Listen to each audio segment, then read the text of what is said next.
Bismillahirrahmanirrahim.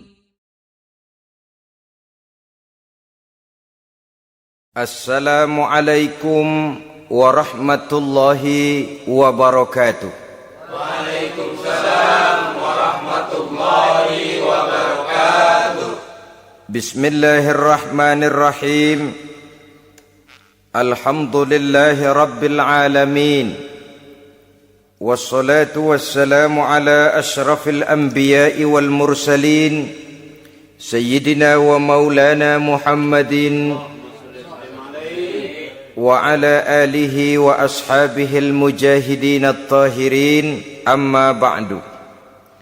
Saudara-saudara kaum muslimin seiman dan sekeyakinan yang berbahagia, pada suatu hari seketika sedang berkumpul dengan para sahabat, Rasulullah pernah memberikan peringatan.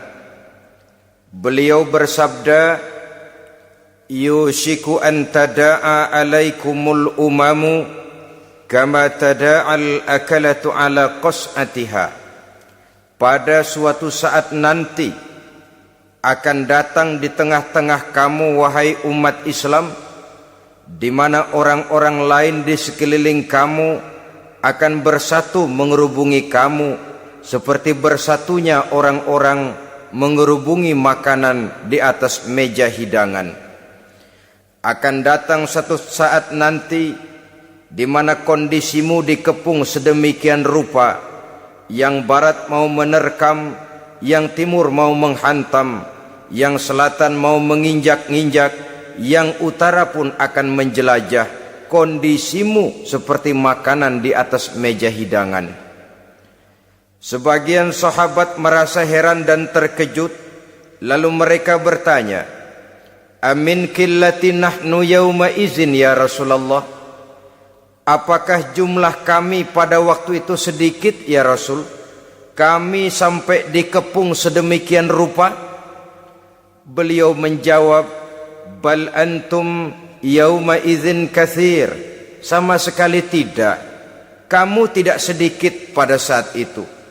Bahkan jumlahmu sangat banyak. Kamu adalah mayoritas. Walakinnakum ghusa'un ka ghusa'is sail. Tetapi keadaanmu saat itu persis seperti buih di lautan. Banyak tetapi centang perenang. Banyak tetapi tidak punya daya dan kekuatan. Banyak tapi dipermainkan gelombang lautan, dihempaskan ke tepian pantai tanpa punya makna dan arti. Kondisimu pada saat itu kuantitas yang tanpa kualitas, sehingga orang lain enak saja mengepung kamu. Akidahmu didangkalkan, dibanjiri dengan peradaban dan kebudayaan yang menjauhkan dari agama. Dari segi maksiat dan munkarat seluruhnya mengepung sampai kita melepaskan nilai-nilai Islam kita ini. Dan celakanya, sambung beliau, wal yanzi'anna fi qulubi aduwikumul mahabata minkum. Akan dicabut kehebatanmu di mata musuh-musuhmu, sehingga pada saat seperti itu orang lain memandangmu umat Islam enteng saja, remeh saja, tidak ada apa-apanya. Sudahlah, pokoknya umat Islam sikat saja. Umat Islam enteng, umat Islam kecil, umat Islam tidak ada apa-apanya. Alangkah ironinya, alangkah menyedihkannya, memilukan dan sekaligus memalukan. Umat yang mayoritas ini dipermainkan oleh yang minoritas. Umat yang jumlahnya terbesar, terbanyak, bahkan konon menurut catatan sampai 90%, tapi dipermainkan oleh mereka kelompok-kelompok kecil ini. Wal yakzifanna fi qulubikumul wahn. Pada saat itu di hatimu dicampakkanlah penyakit wahan. Sahabat kemudian bertanya, wa mal wahnu ya Rasulullah? Apakah penyakit wahan itu ya Rasul? Beliau menjawab, hubbud dunya wa karahiyatul maut. Penyakit wahan itu tidak lain hubbud dunya wa karahiyatul maut. Terlalu cinta kepada dunia dan terlalu takut kepada mati. Materialistis dan takut resiko. Dua penyakit inilah yang menyebabkan walaupun umat ini mayoritas, tapi dipermainkan oleh yang minoritas.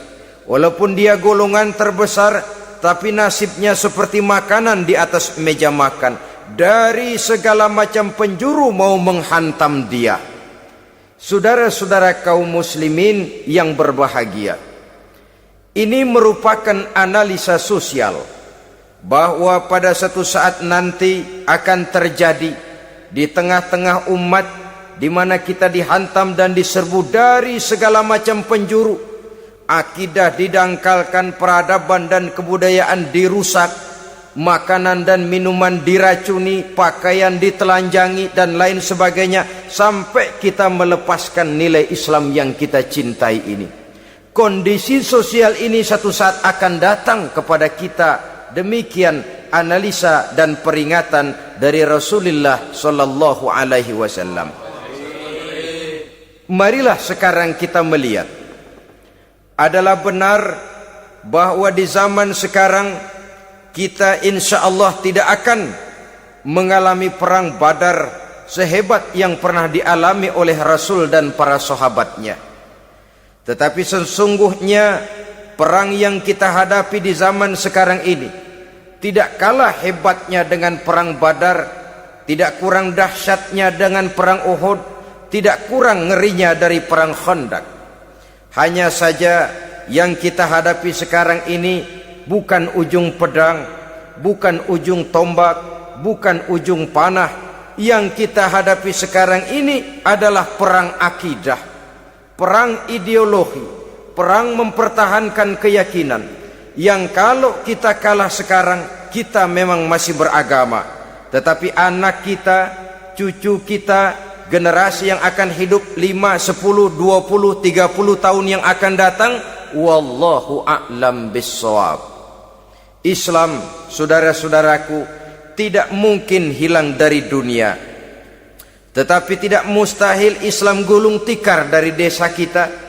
Tidak mustahil Islam gulung tikar dari kampung dan kota kita, jikalau kita tidak menjaganya, jikalau kita tidak memeliharanya, bahkan jikalau kita tidak mewariskannya kepada anak-anak kita, generasi yang akan datang.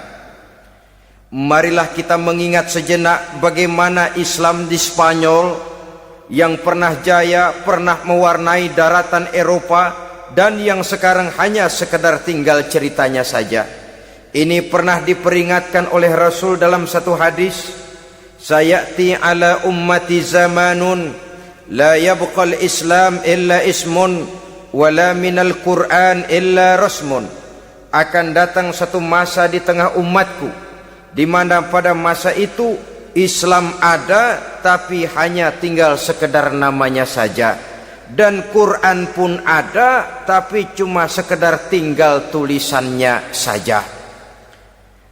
Apabila kita tidak mewariskan ini kepada generasi yang akan datang, maka serbuan-serbuan dari berbagai macam penjuru dari hari ke hari semakin kita rasakan kehebatannya. Tidak mustahil sejarah Spanyol akan terjadi di desa kita, akan terjadi di kampung kita, akan terjadi di kota kita. Orang Spanyol kalau mereka cerita kepada anaknya, mereka akan cerita, "Nak, di sini dulu ada masjid." Kapan, Pak? Dulu bener dah. Banyak orang Islam kalau hari Jumat pada sembahyang, kapan itu, Pak? Dulu sekali. Sekarang cuma sekedar tinggal ceritanya saja. Bukankah sesuatu yang sangat tidak mustahil apabila kita tidak menjaga dan mewariskan Islam ini kepada generasi yang akan datang? Maka serbuan-serbuan akan membawakan hasil yang diinginkan oleh para penyerbu itu tadi. Kita sudah menjadi umat yang mayoritas, tetapi umat yang mayoritas ini menurut Rasul dikepung sedemikian rupa, akidahnya didangkalkan, peradaban dan kebudayaannya ditekan sedemikian rupa, kehidupan sosialnya dibuat individualis, kemudian dari segi pergaulan, pakaian, makanan, minuman dan sebagainya diracuni, sampai dia tidak lagi berpegang teguh kepada agamanya. Dan dikala itu hilang kehebatan umat ini di mata musuh-musuhnya. Orang lain memandang kita ringan saja, enteng saja, satu umat yang sudah kehilangan wibawa. Padahal konon kabarnya kita mayoritas, tapi enak saja dikutak-kutik orang lain. Dan dikala itu di hati kita merajalela penyakit uahan. Penyakit uahan itu apa? Pertama, hubbud dunia, terlalu cinta kepada dunia. Terlalu cinta kepada dunia yang menyebabkan kita lupa akan tanggung jawab dan kewajiban, lupa meneruskan dan mewariskan Islam kepada generasi yang akan datang. Kita berlomba hanya untuk mengejar dunia dan seluruh isinya. Baik dia bernama material, baik dia bernama seksual, baik dia bernama pangkat, jabatan dan kedudukan, berlomba-lomba kita di dalamnya. Sampai tercampaklah penyakit hubbud dunia di dalam hati ini. Berurat dan berakar dunia itu, sulit dan berat kita berpisah daripadanya. Akibatnya kemauan untuk berbuat demi dan atas nama agama sangat sulit terwujud di dalam kehidupan ini. Yang kedua, karahiyatul maut, terlalu takut kepada mati. Baik mati ajal, mati dalam artian yang sebenarnya, baik mati usahanya, baik mati karirnya, baik mati pangkat dan jabatannya. Sehingga dengan demikian akibatnya jatuhlah kita menjadi umat yang kehilangan wibawa di mata orang lain. Saudara-saudara kaum muslimin rahimakumullah, saya katakan tadi, perang yang kita hadapi di zaman sekarang adalah perang akidah. Perang menghadapi peradaban dan kebudayaan yang menghancurkan moral daripada anak-anak kita. Perang menghadapi banjirnya maksiat dan munkarat, yang di tengah-tengah itu, di samping berkewajiban menjaga diri dan keluarga, kita pun juga berkewajiban menjaga anak-anak kita, generasi yang akan datang, mengarahkan dan mendidik mereka sesuai dengan yang dikehendaki oleh Allah Subhanahu wa ta'ala. Oleh sebab itu, pada pertemuan kali ini yang akan saya bicarakan ialah bagaimana idealnya seorang muslim lebih dahulu memberikan pendidikan kepada anak-anaknya. Di tengah satu situasi dan kondisi di mana serbuan datang silih berganti melanda dan menghantam umat Islam, kemana anak-anak kita ini harus kita arahkan? Karena kita orang tua mempunyai tanggung jawab. Anak adalah amanah, menyia-nyiakan amanah adalah dosa, dan dosa itu merupakan satu dosa yang besar. Bahkan orang tua bisa saja masuk neraka kalau tidak bertanggung jawab tentang anak-anaknya. Satu riwayat menjelaskan, ada orang soleh, ngajinya cukup, solatnya cukup, puasanya cukup, zakatnya cukup, di mana ada majelis taklim hadir, baca Quran hobi, fitnah orang tidak pernah. Di akhirat setelah disidang dia ternyata lebih banyak kebaikannya daripada kejahatannya, maka dia pun diperintahkan dan dipersilahkan masuk ke dalam surga. Giliran anaknya disidang, biang okem nih anak. Ditanya, siapa Tuhanmu? Tidak tahu. Siapa nabimu? Ente nyaho. Apa kitabmu? Ora gelem. Kamu pernah sholat? Tidak. Zakat? Tidak. Puasa? Tidak. Judi? Hobi. Zina? Tiap malam. Mabuk? Berat. Wah, brengsek kamu. Kebaikan tidak ada barang sedikit pun, sementara kesalahan dan dosa berlipat ganda. kamu neraka. Anak ini protes. Benar, saya tidak kenal siapa Tuhan saya. Saya tidak tahu siapa Nabi saya. Saya tidak tahu kitab suci dan kiblat saya. Saya tidak sholat, tidak zakat, tidak puasa. Tiap malam saya judi, saya zina, saya mabuk. Tapi saya kerjakan semua itu karena saya tidak tahu dan orang tua saya tidak pernah memberitahu saya. Dia enak-enakan hadir di majelis taklim, saya nyekek botol, didiemin saja. Dia enak-enakan baca Quran, saya zina, didiamkan saja. Saya bukan tidak mau, orang tua saya sama sekali tidak pernah mendidik saya. Dia mau benar sendiri. Maka kalau sekarang saya harus masuk ke dalam neraka, saya menuntut agar orang tua saya ikut sama-sama bergabung dengan saya ke dalam neraka. Gara-gara dia tuh saya jadi begini. Orang tuamu yang mana? Tuh, yang barusan mau ke surga. Ini orang tua yang sudah mau berangkat ke surga dipanggil. Sebentar dulu mas. Ini benar anak kamu? Iya pak. Waktu di dunia kamu tidak pernah ajarin dia ngaji? Sampai dia tidak kenal Tuhannya, tidak kenal nabinya, tidak kenal kiblat dan kitab sucinya? Iya pak.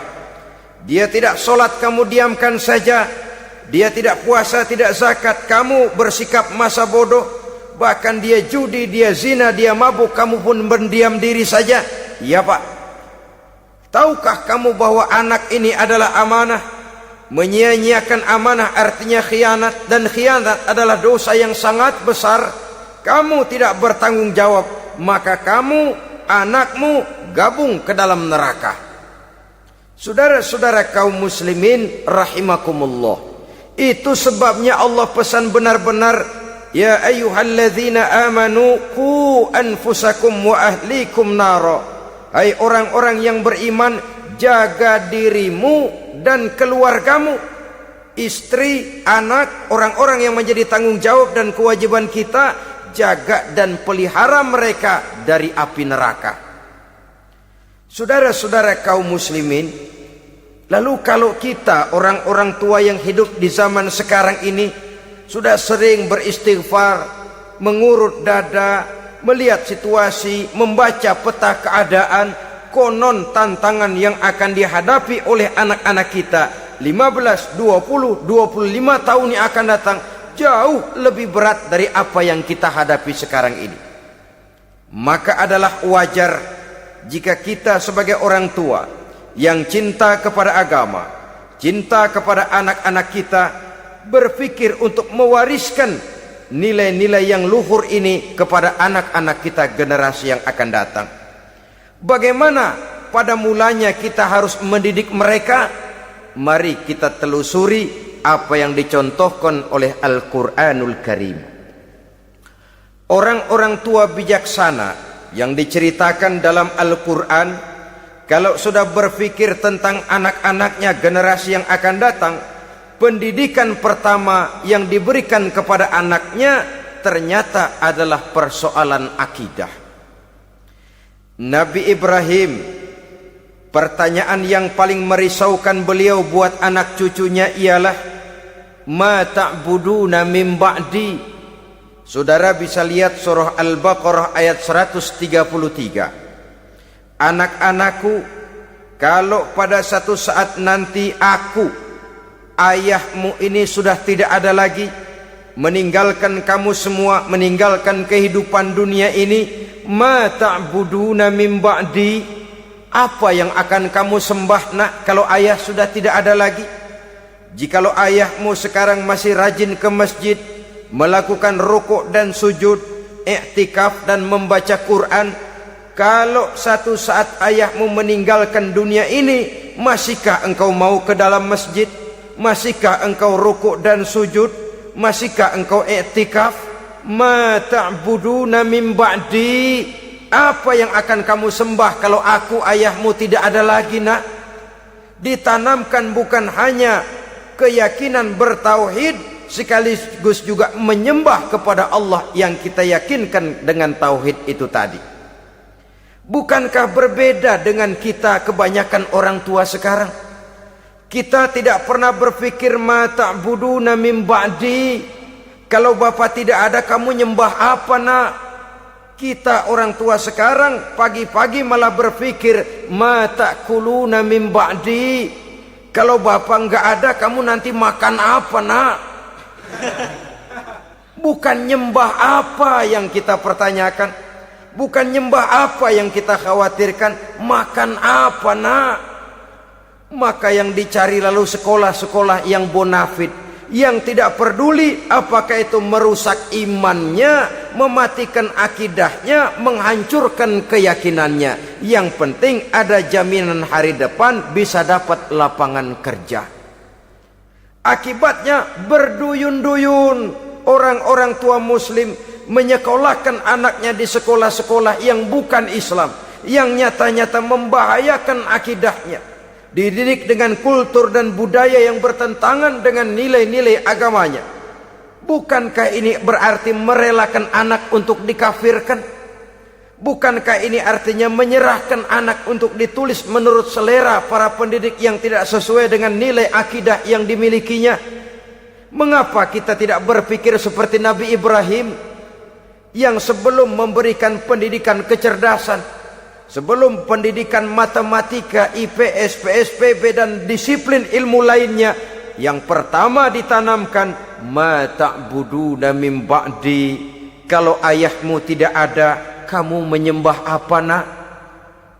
Menyembah Allah apa nanti malah menyembah harta? Menyembah Allah apa nanti malah mendewa-dewakan pangkat dan jabatan? Menyembah Allah apa malah nanti menyembah alam? Itu yang dikhawatirkan Nabi Ibrahim kepada generasi yang akan datang. Dan itu saudara-saudara yang seharusnya mengkhawatirkan kita kepada anak-anak kita, generasi yang akan datang. Lihatlah serbuan akidah di zaman sekarang ini. Dimanfaatkan kemiskinan kita umat Islam. Diberikan kita tawaran berupa beras, pakaian, obat-obatan, kalau perlu beasiswa, asal bisa melepaskan keislaman kita ini. Bertahap, sedikit demi sedikit, step by step, shibran bi shibrin wa zira'an bi zira'in. Dan harus saya ingatkan, orang di zaman sekarang tidak mungkin menghantam Islam secara frontal. Tidak mungkin menghantam Islam terang-terangan, apalagi mengerahkan satuan militer. Tidak. Orang berhitung bagaimanapun kondisi dan kualitasnya umat Islam, mereka masih punya satu modal penting, fanatisme agama. Kalau ini disulut, api jihad segera berkobar, dan hanya maut yang bisa menghentikan orang yang dibakar dengan semangat jihad. Orang tahu itu.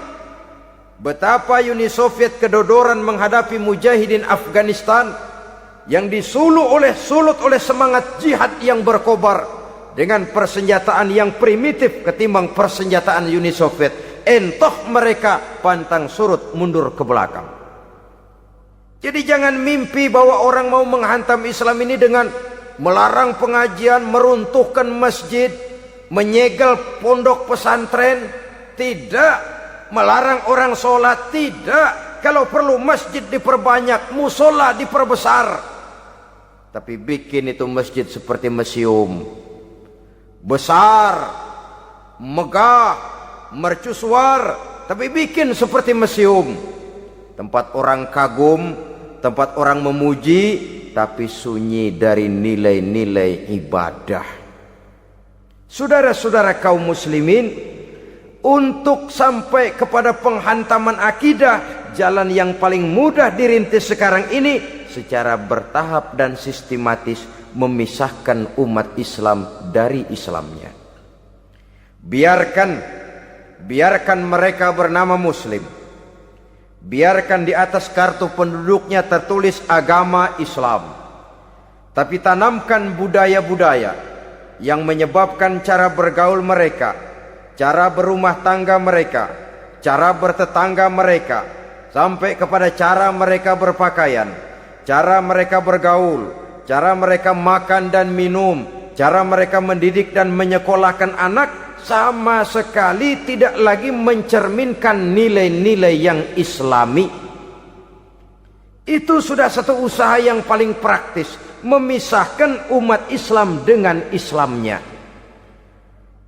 Kalau sadarlah kita ke arah ini usaha orang di zaman sekarang, maka yang harus pertama kita tanamkan kepada anak-anak kita, didik mereka dengan jiwa tauhid yang mengkristal di dalam batinnya, meresap sampai ke tulang sumsumnya, yang tidak akan sampai pun nyawa berpisah dari badannya, akidah itu tidak akan berpisah dari hatinya. Bahkan dia sanggup dengan tegar berkata, lebih baik saya melarat karena mempertahankan iman daripada hidup mewah dengan menjual akidah. Satu khittah, satu garis kehidupan yang perlu kita wariskan kepada anak-anak kita, generasi yang akan datang. Dahulu ada satu tradisi, saudara-saudara. Kalau anak gadis kita dilamar orang, orang lalu bertanya, anakmu mau ngelamar gadis saya, apa sudah khatam Quran berapa kali? Apa sudah bisa baca kitab macam-macam dan lain sebagainya? Sehingga lahirlah satu kebanggaan. Apapun motifnya, tapi pertanyaan semacam ini zaman sekarang sudah langka. Paling-paling yang ditanya kalau anaknya dilamar orang, anakmu kerja di mana? Gajinya sebulan berapa? Kendaraannya bebek apa soang? Apa-apa? Itu yang kita pertanyakan, berkisar di seputar materi, kerja, job, status sosial dan lain sebagainya. Perkara bisa baca Quran atau tidak, nomor 18. Perkara sembahyangnya rajin apa tidak, nomor 36. Saudara hadirin, akibatnya terjadi pergeseran nilai. Maka mendidik anak menurut tuntunan Quran adalah seperti yang diberikan contoh oleh Luqmanul Hakim, yang diceritakan dalam surah Luqman mulai ayat 11 dan selanjutnya. Apa pendidikan pertama yang harus kita berikan kepada anak? Pertama, ya bunayya la tusyrik billah. Wahai anakku, jangan sekali-kali engkau menyekutukan Allah nak. Jaga tauhid, pelihara iman, mantapkan akidah. Ini dasar yang pertama. Belum lagi anak mengenal berbagai macam disiplin ilmu, yang pertama ditanamkan tauhid. Ini yang mendasari kehidupan. Ini yang akan mewarnai dan menjadi warna dari kepribadian seseorang. Sentuhan jiwa tauhid di dalam diri si anak. Belum lagi sempat dia kenal yang lain. Yang pertama yang kita tanamkan, kita wariskan, kita berikan, la tusyrik billah. Jangan sekali-kali menyekutukan Allah nak. Kalau ini sudah tertanam, ini sudah merupakan satu fondasi yang kuat. Selebihnya nanti tinggal melihat bakat si anak, kemana dia harus dididik ini. Yang terpenting nilai iman lebih dahulu tanamkan. Dan untuk menghancurkan nilai keimanan, saudara-saudara, saya katakan, ingatkan kepada hadis di awal tadi, dikepung kita dari berbagai macam penjuru agar bisa melepaskan nilai-nilai iman dan keyakinan.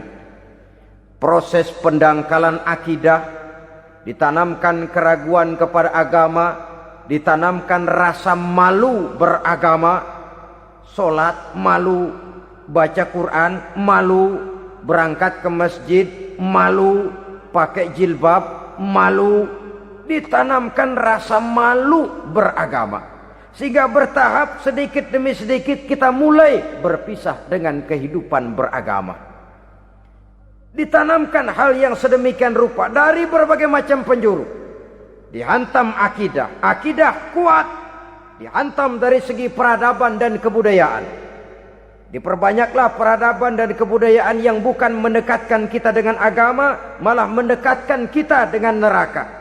Menjauhkan kita dari agama, menjauhkan kita dari nilai-nilai luhur yang diwariskan oleh orang-orang tua kita terdahulu. Adalah kewajiban kita yang pertama, mendidik anak, menanamkan roh, jiwa dan semangat tauhid di dalam diri mereka. Saudara-saudara kaum muslimin rahimakumullah, kenapa kita lebih dahulukan menanamkan jiwa, roh dan semangat tauhid ini kepada anak-anak kita? Pertama, kita tidak hanya ingin sekedar mempunyai anak yang pintar, tetapi lebih daripada itu kita pun ingin mempunyai anak yang benar. Segala macam disiplin ilmu, segala macam bentuk penalaran ilmiah dan pengisian intelektualitas manusia mungkin di satu sisi akan membuat dia pintar, tapi di sisi lain belum tentu akan membuat dia benar. Nabi pernah memberikan peringatan, man izdada ilman walam yazdad huda lam yazdad minallahi illa bu'da. Orang yang hanya bertambah ilmu pengetahuannya tapi tidak bertambah hidayah dari Allah, tidak makin mantap keimanannya, maka seluruh nilai-nilai ilmunya hanya akan menjauhkan dia dari Allah Subhanahu wa taala. Dan adalah lebih merupakan azab daripada nikmat kalau kita diberikan ilmu pengetahuan yang hanya akan menyebabkan kita semakin jauh dari Allah Subhanahu wa taala. Yang kedua, sesungguhnya roh, jiwa dan semangat tauhid yang melekat dalam diri anak pada puncaknya akan melahirkan satu disiplin murni yang tumbuh dari dalam dirinya sendiri, di mana si anak dalam kehidupannya merasakan dimanapun dia berada, kemanapun dia pergi, ia selalu merasakan kehadiran Allah dekat dalam hidupnya. Ia sadar sesadar-sadarnya bahwa tidak ada satu perbuatan yang bagaimanapun kecilnya yang bisa disembunyikan dari kekuasaan Allah Subhanahu wa taala. Yang ketiga, dengan penanaman roh, jiwa dan semangat iman ini, maka diharapkan anak-anak nanti pada pertumbuhannya sanggup mengendalikan hawa nafsunya. Dengan kata lain, bahwa penanaman jiwa tauhid, penanaman roh dan semangat keimanan ini merupakan kondisi dasar yang harus dilakukan sebelum yang lain-lainnya. Kemudian pendidikan kedua yang diberikan oleh Al-Quran melalui contoh dan model dengan Luqmanul Hakim ini, setelah menanamkan tauhid, ditanamkanlah kepada si anak ini rasa hormat kepada orang tuanya. Wa wassaynal insana biwalidayhi, dan kami wasiatkan kepada manusia untuk berbakti kepada ibu bapaknya. Hamalathu ummuhu wahnan ala wahnin, karena ibunya telah mengandungnya dengan kepayahan di atas kepayahan. Maksudnya dengan kepayahan dan kelelahan yang berlipat ganda. Sehingga ketika Rasul ditanyakan orang, "Ya Rasul, siapa yang paling harus saya taati di dunia ini?" Beliau menjawab, "Ibumu." Kemudian, "Siapa lagi ya Rasul?" "Ibumu." Setelah itu, "Siapa lagi ya Rasul?" "Ibumu." Dan kemudian, "Siapa ya Rasul?" "Bapakmu." Ibu, ibu, ibu, bapak. Bahkan al-jannatu tahta aqdamil ummahat, surga berada di bawah telapak kaki ibu. Bagaimana menanamkan rasa hormat kepada orang tua di hati anak? Tentu yang pertama, bagaimana orang tua bisa memberikan keteladanan. Marilah kita sebagai orang-orang tua ini menyadari bahwa sebelum anak kenal sekolah dasar, sebelum anak kenal TK, ibtidaiyah, sanawiyah sampai kepada perguruan tingginya, yang pertama dia kenal adalah lingkungan rumah tangganya, gurunya adalah ibu bapaknya. Di sini berlakulah apa yang dinamakan keteladanan. Keteladanan jauh lebih berhasil daripada sekedar teori-teori yang muluk. Keteladanan jauh lebih berhasil daripada berbagai macam indoktrinasi dan penataran. Kurangnya keteladanan akan menyebabkan anak mencari pola. Apabila kita orang tua ini tidak bisa memberikan keteladanan yang baik kepada anak-anak kita, maka pada suatu saat anak-anak akan menganggap enteng dan kehilangan wibawa kita sebagai orang tua di mata mereka. Dikala itu akan sangat sulit kita membentuk kepribadian mereka. Bukankah di zaman sekarang ini kita banyak mengalami krisis wibawa, krisis figur? Ada yang karena rapotnya merah melulu gurunya dikeroyokin, Pak Guru pulang sekolah dicegat, bahkan nyaris ada orang tua pernah dibunuh oleh anaknya sendiri, dan lain sebagainya. Kasus-kasus yang sebenarnya tidak perlu terjadi, karena memang bukan saja bertentangan dengan nilai budaya kita sebagai bangsa, tapi juga bertentangan dengan ajaran agama kita sendiri.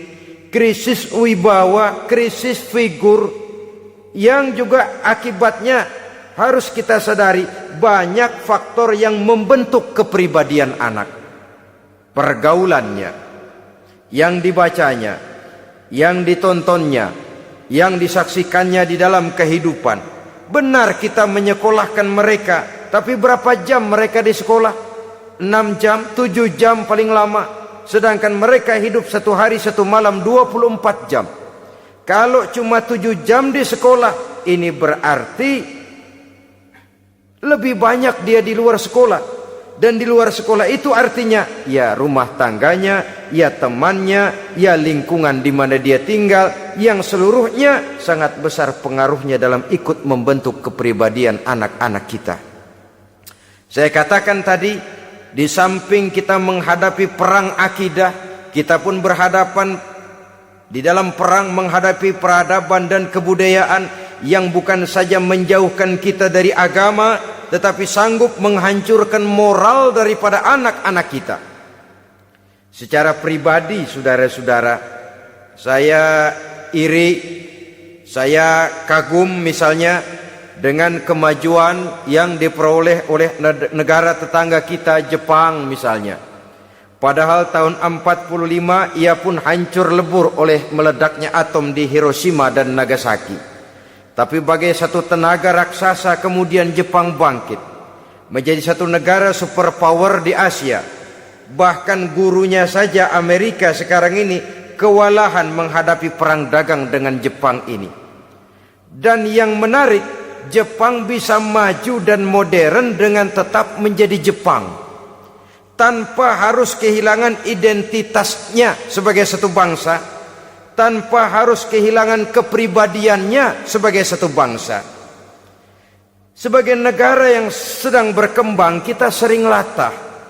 Kita ingin meniru Barat, tapi bukan teknologinya, westernisasinya yang kita tiru, bukan isinya, kulitnya yang kita ambil. Akibatnya apa? Modernnya belum, orangnya sudah Barat. Bergaulnya sudah cara Barat, berumah tangganya sudah cara Barat, berpakaiannya sudah cara Barat, mendidik anaknya sudah cara Barat. Di mana ketemu orang tua cukup hello daddy. Kulitnya kita ambil, sementara isinya kita campakkan. Ironi dan menyedihkan. Padahal kita sesungguhnya bisa maju dan modern, bisa mengejar segala ketinggalan dan keterbelakangan kita, dengan tetap menjaga nilai-nilai luhur budaya kita sebagai satu bangsa, mengambil isinya, dan kalau memang tidak perlu lalu mencampakkan kulitnya. Pengaruh peradaban dan kebudayaan yang menghancurkan moral daripada anak-anak kita oleh pesatnya arus teknologi, oleh pesatnya arus komunikasi, di mana hal-hal yang terjadi di belahan dunia lain dapat kita saksikan hari ini juga melalui layar televisi, yang terjadi di Amerika, di Eropa, di Afrika, di ujung dunia yang paling ujung sekalipun. Di ujung dunia yang paling ujung, hari ini kejadian, hari ini sudah bisa kita saksikan. Pesatnya arus komunikasi, kalau jatuh ke tangan anak-anak kita yang belum mempunyai filter, daya saring positif, akan dicerna oleh mereka tanpa memilah dan memilih. Akibatnya orang kampung bilang kelolodan. Makan nggak dikunyah lagi, tentu saja akhirnya kelolodan, dan kalau sudah kelolodan menyusahkan kita seluruhnya. Oleh karena itu budaya menghormati orang tua perlu dijaga, perlu dipelihara dan diwariskan kepada anak-anak kita. Tali silaturahmi sehingga ada respeknya kepada orang tuanya. Jangan bapaknya dianggap CS, ibunya dianggap CS, kakeknya dianggap CS. Hilang rasa respek, hilang rasa menghormati. Sementara orang tua sendiri tidak bisa memberikan keteladanan, kurang mendapat perhatian dan lain sebagainya. Apalagi kalau baik ibu maupun bapak adalah orang-orang karier yang setiap hari sibuk menghadapi tugas masing-masing. Bapak sibuk rapat, pindah kantor sana kantor sini, ibu sibuk arisan, besarlah anak-anak di tangan pembantu dan lain sebagainya, sehingga dia merasa kurang mendapat perhatian, dan ini akan ikut membentuk warna dari kepribadian yang dimilikinya. Sampai kepada pelosok-pelosok desa, jaringan televisi memang menguntungkan. Tapi kalau sudah sampai kepada menayangkan budaya-budaya yang tidak sesuai dengan pola di mana mereka tinggal, pola lingkungannya, dan ingin mereka terapkan dalam kehidupan, ironi dan menyedihkan. Maka sering dikatakan, jikalau ABRI masuk desa, rakyat beruntung. Jikalau listrik masuk desa, rumah jadi terang. Jikalau koran masuk desa, rakyat jadi cerdas. Jikalau hakim masuk desa, rakyat lalu sadar hukum. Tapi jikalau maksiat dan munkarot masuk desa, minuman keras masuk desa, judi masuk desa, pelacuran masuk desa, rakyat tentu kiamat. Dan kita harus punya budaya untuk memilah dan memilih, mempunyai filter untuk jadi daya saring positif. Oleh karena itu saudara-saudara, tahap kedua setelah menanamkan jiwa tauhid kepada anak, tanamkan rasa hormat kepada orang tuanya. Orang tua itu ibu bapaknya, orang tua itu guru-gurunya yang mengajarkan dia, atau yang dianggap tua yang lebih senior dari dia. Karena tidak ada satu peradaban yang berdiri sendiri. Bagaimanapun maju dan modernnya kita sekarang, tentu merupakan mata rantai yang berkaitan dari generasi terdahulu. Ini yang kedua. Setelah tauhid, berbakti kepada ibu dan bapak. Tidak ada satu kebahagiaan yang bisa ditegakkan di dunia ini tanpa doa, tanpa restu daripada ibu dan bapak. Ini keramat hidup. Doanya dikabul Allah dan kutuknya juga dikabul oleh Allah Subhanahu wa ta'ala. Jadi mendidik anak setelah menanamkan jiwa tauhid, menanamkan rasa hormat dan taat berbakti kepada ibu bapaknya. Itu yang kedua.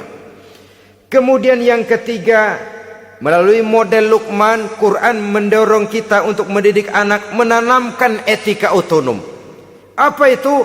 Ya bunayya innaha in takum mithqala habbatin min khardalin fatakun fi sakhratin aw fis samawati aw fil ardi ya'ti biha Allah.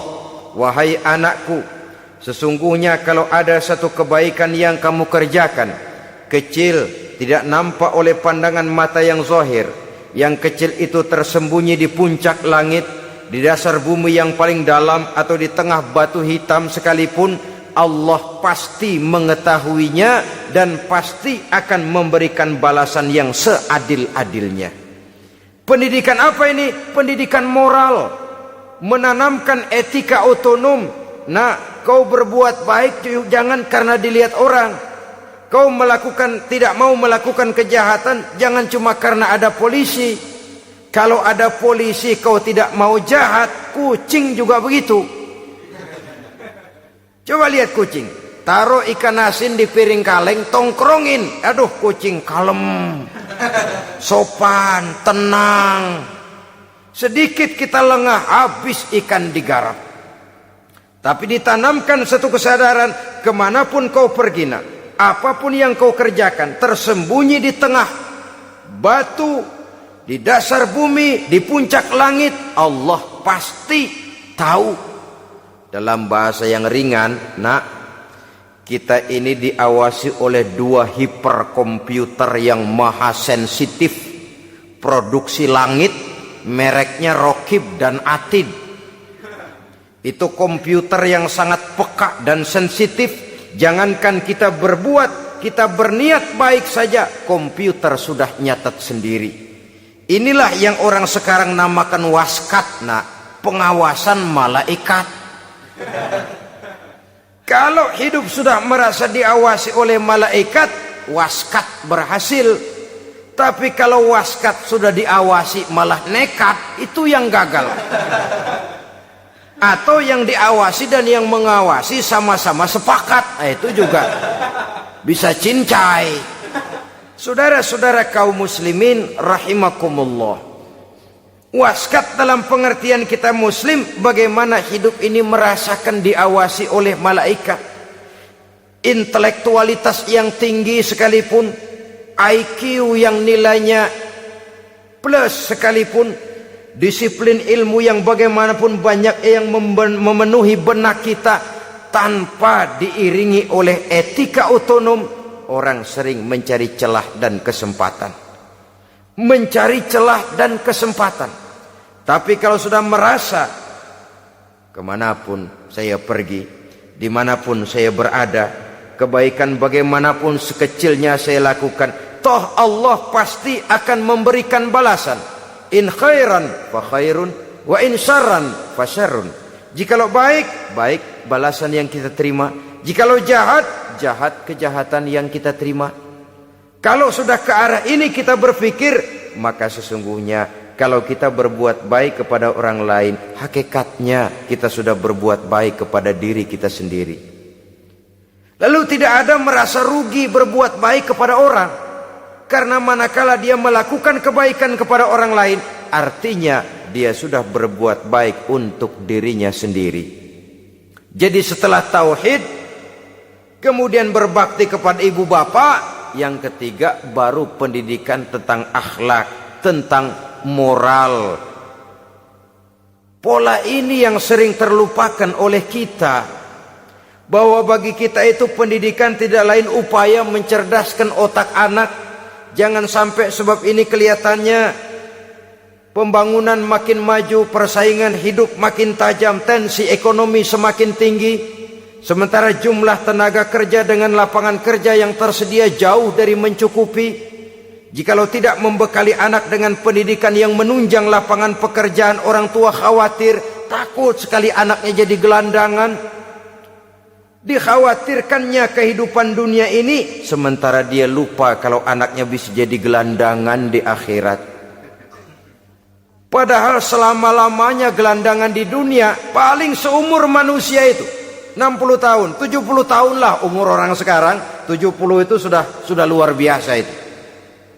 Tapi kalau harus menggelandang di akhirat, menjadi gelandangan di akhirat, alangkah menyedihkannya. Apakah akan kita korbankan satu kehidupan yang langgeng, abadi, cuma karena tertipu oleh fata morgana dan kamuflase? Kita korbankan yang sedikit, kita korbankan yang besar karena kita memilih yang sedikit. Dalam bahasa Al-Quran memang pernah diceritakan hidup ini hakikatnya perlombaan, saudara-saudara. Perlombaan. Dan di dalam perlombaan itu ada yang menang, ada yang kalah. Al-Quran lalu memberikan peringatan, Alhaakumut takatsur, kamu telah lalai karena berlomba-lomba memperbanyak harta, mempertinggi pangkat dan kedudukan, hatta zurtumul maqabir, sampai kamu akan masuk ke liang kubur baru sadar. Apalagi kalau nafas sudah sampai di tenggorokan. Persis Fir'aun sudah tenggelam di lautan merah, mau mampus, baru dalam sekaratnya amantu bi Rabbi Musa wa Harun. Kalau begini caranya, saya juga percaya kepada Tuhan Musa dan Harun, percaya kepada Allah. Sudah mau mati, baru amantu bi Rabbi Musa. Kami percaya kepada Tuhan Nabi Musa, kata Fir'aun. Malaikat maut kesel bener, dilelepin terus di laut. Mampus lu sekalian. Hidup ini memang kita berlomba. Berlomba dengan waktu, berlomba dengan umur, berlomba dengan tenaga, berlomba dengan tetangga. Yang jangankan kita sampai mundur, berhenti saja sejenak, kita akan ditinggalkan oleh yang lain. Tiada kata mundur, bahkan tiada kata berhenti. Sekali kita melangkah, melangkahlah terus. Tapi berlombalah seperti yang dikehendaki Quran. Fastabiqul khairat. Berlomba-lombalah di dalam kebajikan. Jangan berlomba-lomba di dalam kemaksiatan, kemunkaran, kejahatan. Berlombalah dalam urusan kebaikan. Saudara-saudara kaum muslimin rahimakumullah. Tauhid, berbakti kepada ibu bapa, kemudian pendidikan tentang moral. Apabila pendidikan tentang moral sudah tertanam, barulah lihat bakat si anak. Kemana bakatnya? Anak saya kelihatannya dari kecil demennya main bedil-bedilan saja. Abri kali itu. Kirim ke Magelang, masukkan akabri. Tapi dengan syarat 3 itu tadi. Iman sudah tertanam, rasa bakti kepada ibu bapak sudah ada, dan punya nilai moral. Sehingga boleh jadi nanti dia menjadi jenderal yang beriman, yang berbakti kepada ibu bapaknya, dan punya moral yang tinggi. Kan lebih baik rakyat rendah tapi akhlaknya tinggi, daripada pejabat tinggi tapi moralnya rendah. Jauh lebih baik rakyat rendah punya moral tinggi ketimbang pejabat tinggi punya moral rendah. Nilai moral ini yang jadi ukuran dan barometer di masyarakat. Yang ini yang sering kita lupakan, bahwa kehancuran satu bangsa dimanapun di dunia ini selalu dimulai dengan kehancuran moral daripada bangsa itu sendiri. Sekarang membina nilai moral ini berat. Gadis kita, remaja, putri diberikan pakaian jilbab, mungkin dia sendiri masih setengah-setengah, ditambah lagi oleh ledekan temennya. Jilbab lah kuno, bau sorga lah, bau masjid lah, bau menyan lah. Ditanamkan rasa malu untuk hidup dekat dengan agama. Kalau moral semacam ini sudah tertanam, sedikit demi sedikit kita mulai mengucapkan selamat tinggal kepada agama. Dan kemalangan apa yang lebih malang kalau kita sudah jauh dari agama ini? Bukankah Islam telah menyelamatkan manusia dari penyakit jahiliyah dan membawanya kepada satu kehidupan yang maju dan modern? Kalau kita tinggalkan Islam ini, bukankah artinya kita akan kembali kepada satu zaman jahiliyah? Hanya saja jahiliyah itu berada di abad modern. Versinya tentu lebih modern. Kalau zaman jahiliyah dulu mabuknya pakai arak, zaman sekarang sudah macam-macam orang bisa mabuk. Kalau zaman jahiliyah dulu anak perempuan dikubur hidup-hidup, zaman sekarang kadang-kadang belum sempat lahir ke dunia, malah sudah dibunuh lebih dahulu. Versinya saja yang berbeda. Kalau di zaman jahiliyah dahulu manusia menyembah batu yang bernama Latta, Uzza, Manat dan Hubal.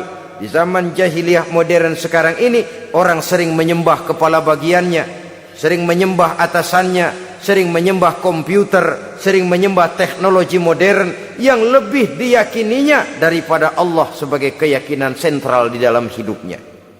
Saudara-saudara kaum muslimin rahimakumullah. Jadi yang ketiga, nilai moral yang ditanamkan kepada anak-anak kita supaya dia bisa menghadapi tantangan-tantangan hidup yang semakin berat ini dengan tetap berpegang teguh kepada nilai-nilai moral yang diwarnai oleh jiwa keimanannya yang bersumber dari ajaran agamanya. 3. Kemudian yang keempat, barulah tatanan kehidupan sehari-hari. Apa kata Luqman? Ya bunayya aqimis shalah. Setelah bertauhid, berbakti kepada ibu bapa, punya nilai moral. Ya bunayya aqimis shalah, nak dirikan solat. Rumah tangga muslim. Anak berumur 7 tahun sudah berani meninggalkan solat. Kata Nabi, pukul.